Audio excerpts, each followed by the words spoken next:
முக்கியமாக வர்த்தகத்துக்கு உதவுதலை உறுதி செய்ய 2025-26 பட்ஜெட்டில் முன்னுரிமை கொடுக்கப்படும் என்று ஜிஎஸ்டி சட்டத்தில் மாற்றம் கொண்டுவர முடிவு செய்யப்பட்டிருப்பதாக மத்திய நிதியமைச்சர் நிர்மலா சீதாராமன் தெரிவித்திருக்கிறார். குறிப்பாக அந்த முன்மொழிவுகளை 9 புள்ளிகளாக கொடுத்திருக்கிறார். முதல் புள்ளியிலே நீங்கள் பார்த்தீர்கள் என்றால் வர்த்தகத்துக்கு உதவுவதை உறுதி செய்வதற்காக ஜிஎஸ்டி சட்டத்தில் மாற்றம் கொண்டுவர பட்ஜெட் முன்மொழிவதாக அவர் தெரிவித்திருக்கிறார்.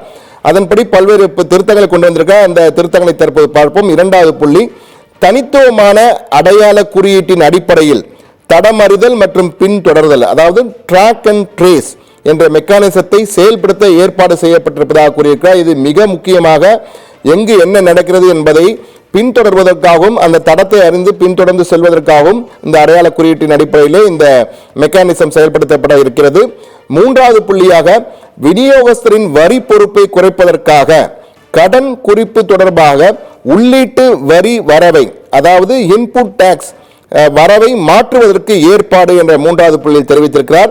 நான்காவது புள்ளி என்னவென்றால் 2025 ஏப்ரல் 1 முதல் மாநிலங்களுக்கு இடையேயான வர்த்தக விநியோகங்களுக்கு உள்ளீட்டு வரி வரவை மாற்றி அமைக்கப்பட்ட கட்டண அடிப்படையில் உள்ளீட்டு சேவை, அதாவது இன்புட் சர்வீஸ் விநியோகஸ்தர் செலுத்துவதற்கு வரும் ஏப்ரல் 1 ஏற்பாடு செய்யப்பட்டுள்ளதாகவும் அவர் தெரிவித்திருக்கிறார். ஐந்தாவது புள்ளி, ட்ராக் அண்ட் ட்ரேஸ் மெக்கானிசம் தொடர்பான விதிகளை மீறுவோருக்கு அபராதம் விதிக்க ஏற்பாடு என எச்சரிக்கையும் கொடுத்திருக்கிறார்.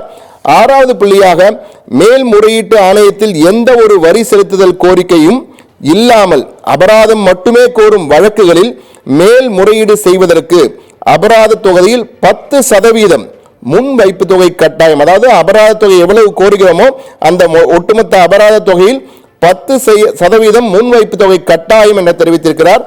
ஏழாவது புள்ளி, சிஜிஎஸ்டி சட்டம் 2017 அட்டவணை 3 படி ஏற்றுமதிகள் அல்லது உள்நாட்டு கட்டண பகுதிக்கு அனுமதிக்கப்படுவதற்கு முன்பு எந்த ஒரு நபருக்கும் ஒரு சிறப்பு பொருளாதார மண்டலம் அல்லது சுதந்திர வர்த்தக கிடங்கு மண்டல கிடங்கில் வைக்கப்பட்டுள்ள பொருட்களை வழங்குவது பொருட்களின் விநியோகமாகவோ அல்லது சேவைகளின் விநியோகமாகவோ கருதப்படாது என தெரிவித்திருக்கிறார். மேலும் அத்தகைய பரிவர்த்தனைகளுக்கு ஏற்கனவே செலுத்தப்பட்ட வரியை திரும்ப பெற முடியாது என்றும் தெரிவித்திருக்கிறார்.